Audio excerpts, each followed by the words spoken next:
पानी ये बोले, पेड़ों की डाली पर लहराए झूले, खेतों में गेहूं की फसलों का खिलना, बुजुर्गों की गाँव की चौपाल में मिलना, वो सुबह का मौसम, चिड़ियों की चहचहाहट, एक छोटे से बच्चे की खिलखिलाहट, वो गोरी का पल्लू रचा है बसा है, तू है जहाँ मेरा जीवन वहाँ है, माँ जैसा है आंचल दामन मिट्टी का, दामन मिट्टी का।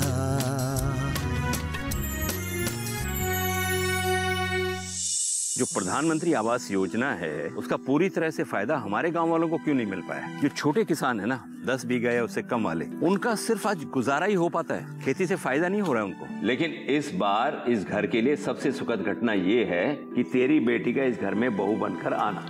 तो फिर इंतजार किस बात का? तुम जो गांव के लिए, समाज के लिए कर रहे हो, ये सब सुनकर देखकर सीना चौड़ा हो जाता है। भगवान ने चाहा तो देवेश की शादी भी करनी होगी जल्दी। भगवान ने इतनी सुंदर जोड़ी बनाई है तो ब्याह तो होगा ही। सब ठीक हो गया बेटा, खुश हो बाबू। दादी, मैंने आपके फोन पे अनलिमिटेड प्लान रिचार्ज करवाया है। माँ बाबूजी को पल पल की खबर देते रहना। और इसमें वीडियो कॉलिंग भी है, अब हर मंदिर से बात करना। हाँ माँ जी। जियो बेटा। माँ, मैं अभी तो गांव में आया हूँ, तो आप तीरथ जा रहे हो। मैंने सोचा था अब की आपको बिल्कुल परेशान नहीं करूंगा। दामू बेटे, इस पगले का ध्यान रखना, और वैसे भी जिसका भाई दामू जैसा हो और भाभी रज्जू के जैसा, उसकी माँ को तीर्थ आता क्या, स्वर्ग जाने में भी कोई चिंता नहीं होगी।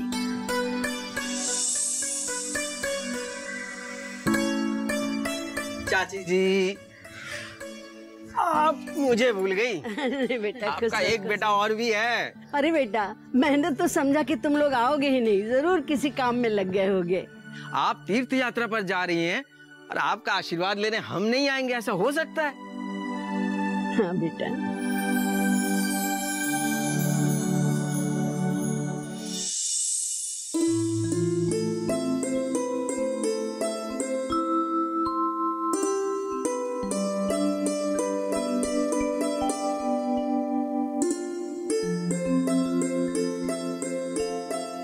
भैया, हमारा गांव ही नहीं पूरा देश बदल रहा है। जब मैं गाड़ी में आ रहा था तो देख रहा था कि बदलाव की बयार हर गली, हर मोहल्ले में दिखाई दे रही थी। गाड़ी के डब्बे ही इतने खूबसूरत थे कि उनमें से उतरने का दिल नहीं कर रहा था। जी कर रहा था कि सफर करता रहूं। अब भैया एक बात और, शहर में रह के मैं खेती बाड़ी भूल चुका हूं। कितनी नमी में बीज बोना है, कब पानी खाद देना है, कुछ पता नहीं मुझे। ये कोई रॉकेट साइंस थोड़ी है छोटे। खेती की 1-2 फसल करोगे तो सब याद आ जाएगा। भैया, मैं सोच रहा था कि पशुपालन और मछली पालन का उद्योग क्यों ना किया जाए। देखो, आजकल मांग हर चीज की है, चाहे घी दूध हो या मांस मछली।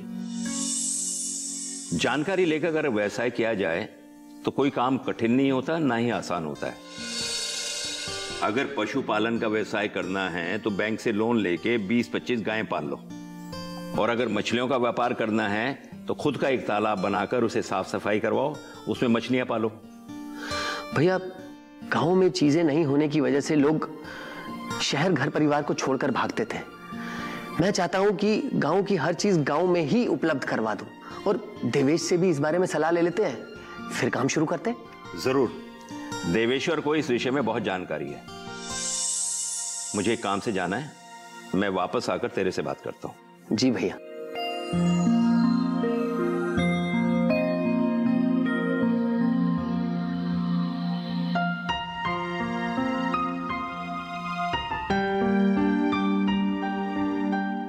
बड़ी सफर की बात कर रहे थे तो सफर में ही रह जाते, आए क्यों घर पर? अरे भाई, मैं तो बदलाव की बात कर रहा था, उदाहरण दे रहा था। अब रास्ते में हरियाली थी तो थी। हरियाली तो घर के बाहर है, घर के अंदर नहीं। घर के अंदर तो बस कुछ पेड़ पौधे बिना खाद पानी के सूख गए।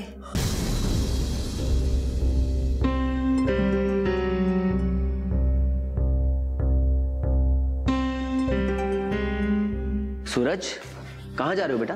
पापा बाहर जा रहा हूँ दोस्तों से मिलने। तेरी पढ़ाई कैसी चल रही है? पापा अभी तो स्कूल की छुट्टी है, अगले हफ्ते से चालू होंगे तो जाऊंगा। ठीक है, पढ़ तो रहा है तू, लेकिन बेटा डॉक्टर, इंजीनियर, आईपीएस और आईएएस मत पढ़ना। तू अपने भाई की तरह कृषि वैज्ञानिक ही बनना। देख कैसे उसने गांव में बदलाव लाकर गांव से शहर जाने वालों का पलायन रोक दिया है। समझा तू? जी पापा। ठीक है पापा, मैं चलूं? जा।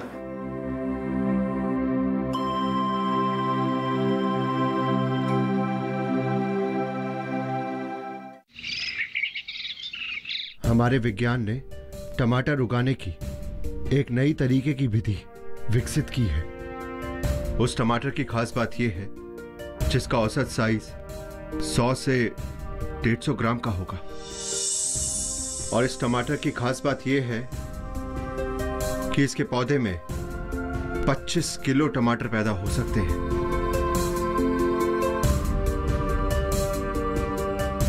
और इसे तोड़ने के बाद कम से कम 10 दिन तक टमाटर खराब नहीं होते। और ऐसे ही मटर के भी बीज तैयार किए गए हैं।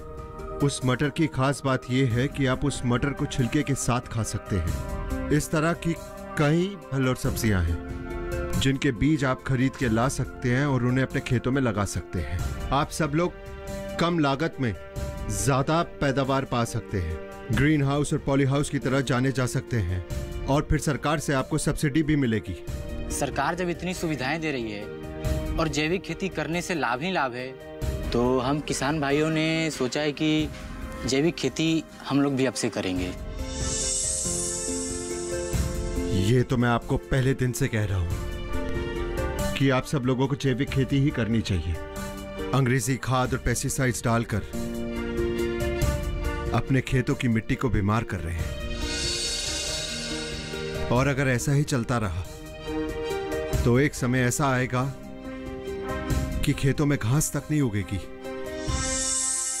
जैविक खेती से मिट्टी की उपजाऊ क्षमता बढ़ेगी, पैदावार बढ़ेगी, खेतों का स्वास्थ्य अच्छा होगा, फिर आपको आपके उत्पादों की अच्छी कीमत भी मिलेगी। ऑर्गेनिक यानी कि कार्बनिक उत्पादों की पूरे देश में बहुत मांग है। आपकी बात से 100% सहमत हैं हम लोग, परंतु एक बात बताइए, बिना खाद डाले पैदावार कैसे होगी? अगर आप सब लोगों के पास एक भी गाय है तो आपके सारे खेतों को खाद मिल सकती है, और अगर नहीं है तो आप खाद बना भी सकते हैं। वो कैसे? एक सींची लाकर एक बड़े से ड्रम में 200 लीटर पानी डालें। आप उस सींची को उस पानी में डालते हैं। उसके साथ आप 2 किलो गुड़, मट्ठा, 5 किलो सरसों की खाली, 5 किलो गोबर डालकर एक लंबे से डंडे के साथ सुबह शाम उसे हिलाएं। वो इसलिए क्योंकि गोबर में मीथेन गैस होती है। अगर आप उसे हिलाएंगे तो वो मीथेन गैस निकल आएगी, वरना वो खेतों के अच्छे जीवाणुओं को मार देगी। जब ये घोल तैयार हो जाए तो घास, पराली, भूसा कुछ भी लेकर उस घोल में डुबोकर आप उसे दबाएं और आपकी गोबर की खाद तैयार। जैविक खेती का चलन अब पूरी दुनिया में बढ़ रहा है और जैविक उत्पादों को लोग महंगे दामों में खरीद रहे हैं। जैविक खेती करने से ना ही हमारे खेत स्वस्थ होते हैं, बल्कि उन उत्पादों को खाने वाले लोगों की सेहत भी अच्छी होती है। आज कई राज्य सिर्फ जैविक खेती ही कर रहे हैं, तो आप लोग भी शुरू कर दीजिए। और अगर किसी चीज की जरूरत पड़े, किसी सलाह की जरूरत हो, तो मैं आप लोगों के साथ हूं।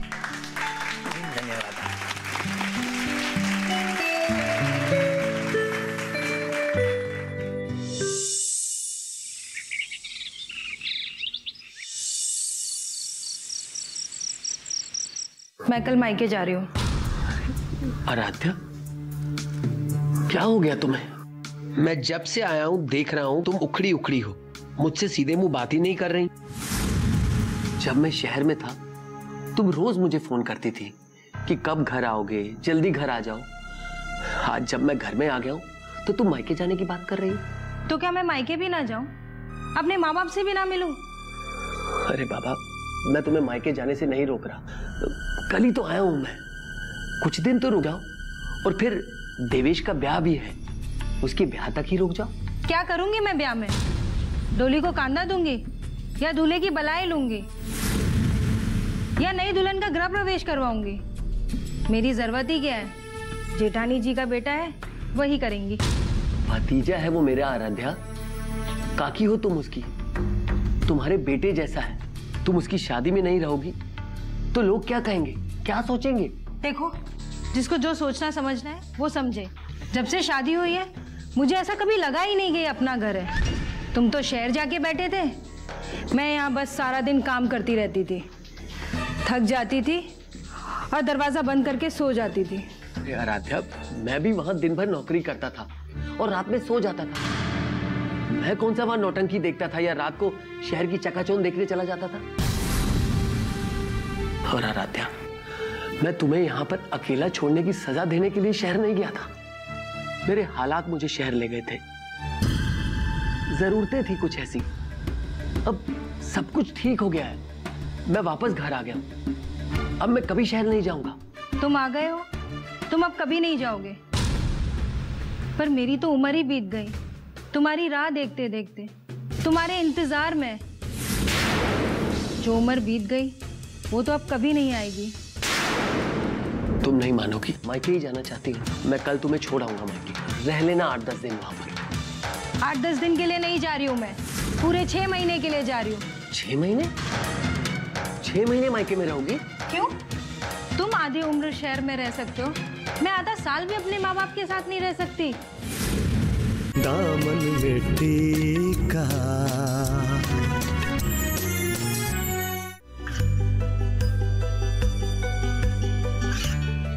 गांवों और पिछड़े क्षेत्रों में सरकारी योजनाओं की जानकारी पहुंचा।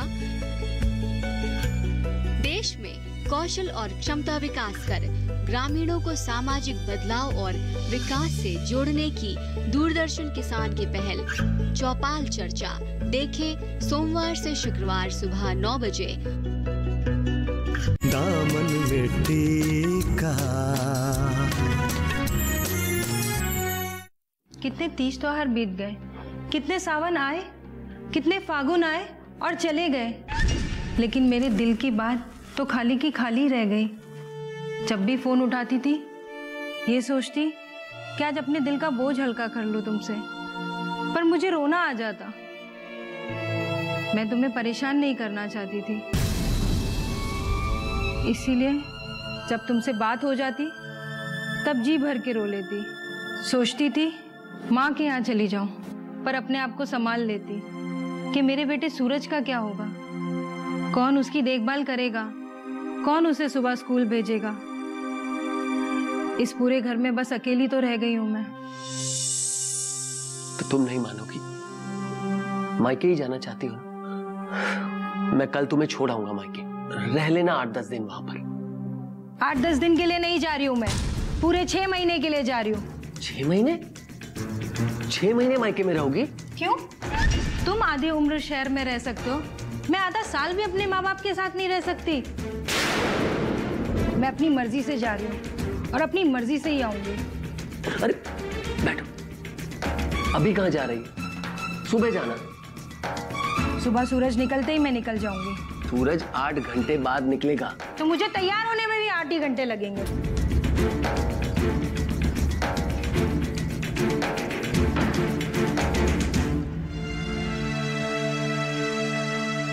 हे भगवान, मैं अगले जन्म में जब भी इससे शादी करूंगा तो इसे छोड़कर शहर क्या, खेत में भी नहीं जाऊंगा।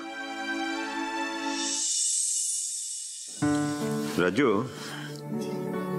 बेटी और बेटे के ब्याह में बहुत फर्क होता है।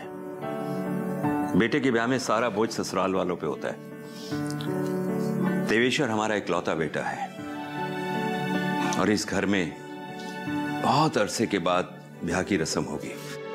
आखिरी मुझे याद है छोटे की हुई थी, तो धूमधाम से करना चाहिए ना हमें ये सब। इसलिए तो मैं कह रही थी ना कि 6 महीने के लिए रुक जाइए। अब सब तैयार है तो कर डालते हैं ना, थोड़ी भागदौड़ ज्यादा हो जाएगी और क्या। अच्छा, आपने कोई दान दहेज की मांग तो नहीं की होगी? अब दान दहेज की क्या बात करना रामू से, वो अपनी बेटी दे रहा है और बाकी क्या रह गया। और वैसे भी रामू मेरा दोस्त है,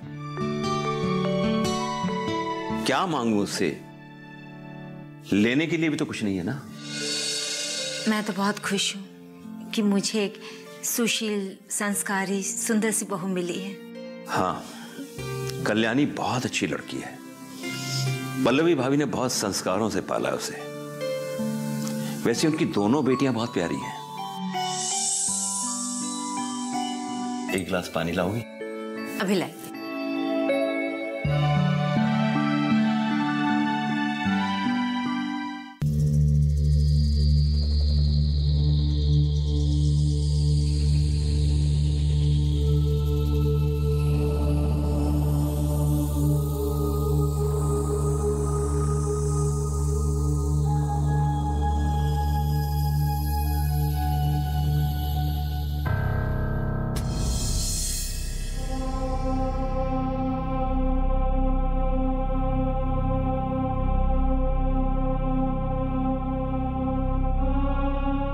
आराध्या। जी दीदी। अभी तक सोई नहीं? नहीं, कपड़े रख रही थी। कपड़े रख रही थी? क्यों? कल सुबह मायके जा रही हूँ।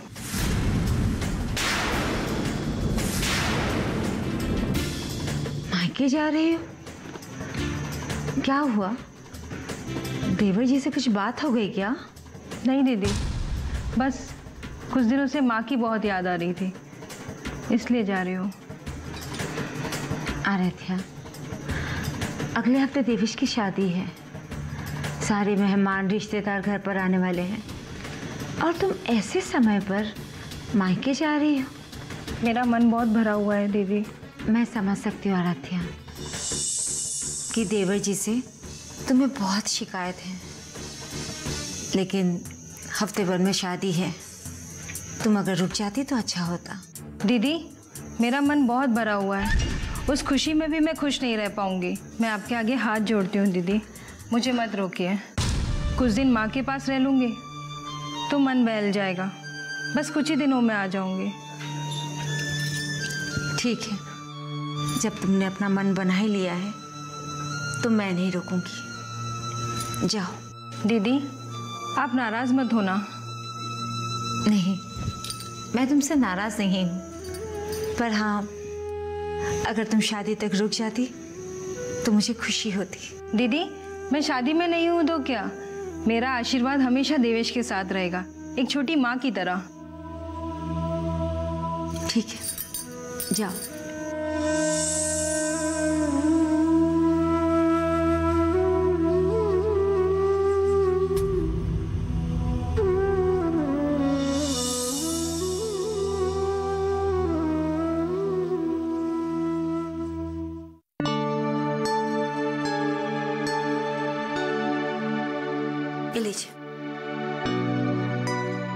पानी लाने में बहुत देर लगा दी तुमने। हाँ, वो आर्या मायके जा रही है।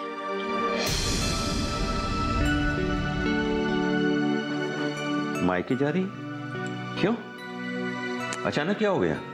छोटे ने कुछ कहा क्या? कह रही थी कि उससे उसकी माँ की याद आ रही है। हाँ, वैसे भी कई साल हो गए उसे मायके गए हुए। ठीक है, कोई बात नहीं, लेकिन अगर देवेश्वर के ब्याह तक रुक जाती तो अच्छा होता। मैंने बहुत समझाया, माने नहीं रही है। कह रही थी कि उसका मन बहुत उदास है। उदास तो हो गई, छोटे भी तो बाहर रहता है और कई सालों से वो अपने माँ बाप से मिली भी नहीं। जिस जिंदगी को आराध्या ने जिया है ना, कौन बहू जीती है, और फिर कभी शिकायत भी नहीं की उसने। कल एक काम करना जी, उसे अच्छे से विदा करना। ठीक है, अब चलिए सो जाते हैं, रात हो गई है।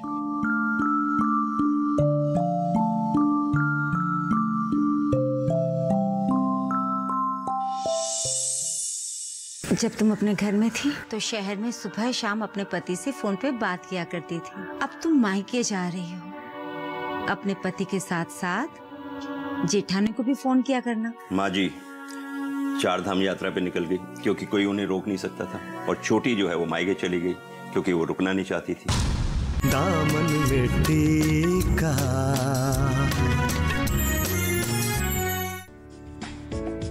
ये कामयाबी है अन्नदाता की।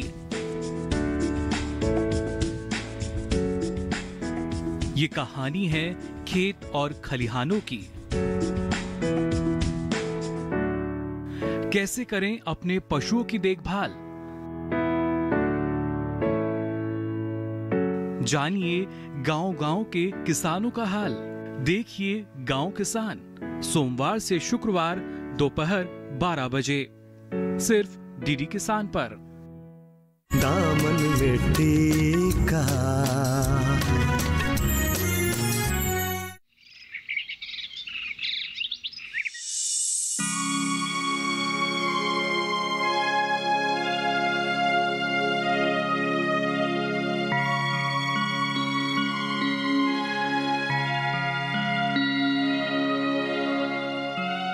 जब तुम अपने घर में थी तो शहर में सुबह शाम अपने पति से फोन पे बात किया करती थी। अब तुम मायके जा रही हो, अपने पति के साथ साथ जेठानी को भी फोन किया करना, ठीक है? और हाँ, बहू आएगी, 1.25 महीने के बाद पग फेरे में जाने वाली है अपने मायके। उसके पहले बहू का मुंह देखने के लिए आ जाना, वरना मैं वीडियो कॉलिंग करके बहू का मुंह नहीं दिखाऊंगी।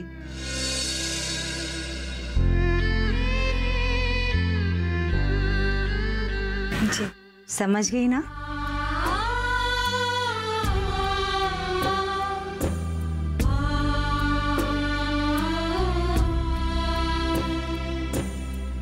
अब चले? जी।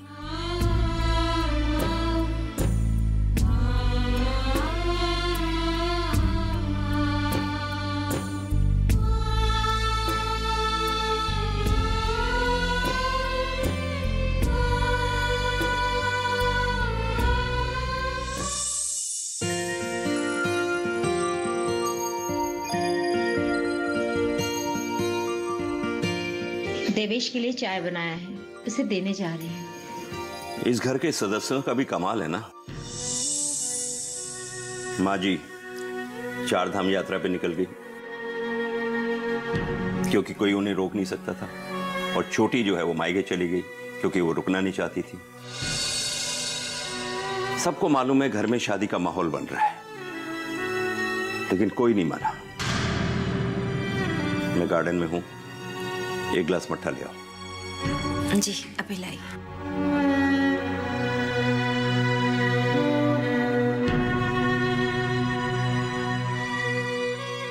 माँ? देवेश, माँ? मैं तेरे कमरे में आ रही थी चाय लेके। माँ काकी मायके चली गई? हाँ, मैंने बहुत कोशिश की उसे रोकने की, पर वो मानी ही नहीं, सिर्फ पे अड़ी रही। पर वो मायके गई क्यों? देवर से नाराज है। चल जाने देना, तू चाय ले। माँ मुझे ना बहुत देर हो रही है, मैं फटाफट से मीटिंग करके आता हूँ, फिर आके नाश्ता करता हूँ। अरे तू भी ना। बेटा गांव को तू कितना कोसती है। अरे कल्याणी भी तो शहर में रही है तुम्हारे साथ, लेकिन शादी तो आज गांव में कर रही है ना। इसी बात की तो हैरानी है कि इतनी पढ़ी लिखी होने के बावजूद उसमें बिल्कुल अक्ल नहीं है। अब जब हम शादी के बंधन में बंधने जा रहे हैं तो मुझे नहीं लगता कि मैं तुम्हारे सपोर्ट के बिना ये सब कुछ कर पाऊंगी। कल्याणी, मैं हमेशा तुम्हारा साथ दूंगा। मैं आज भी तुम्हारे साथ हूँ, और शादी के बाद।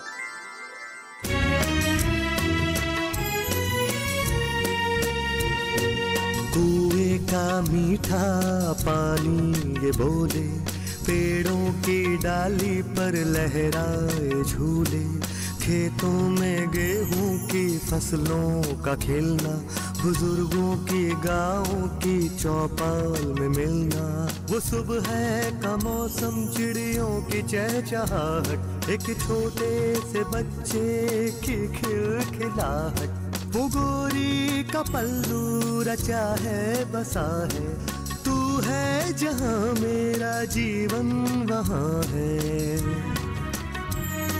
मजैसा है आंचल दामन मिट्टी का, दामन मिट्टी का।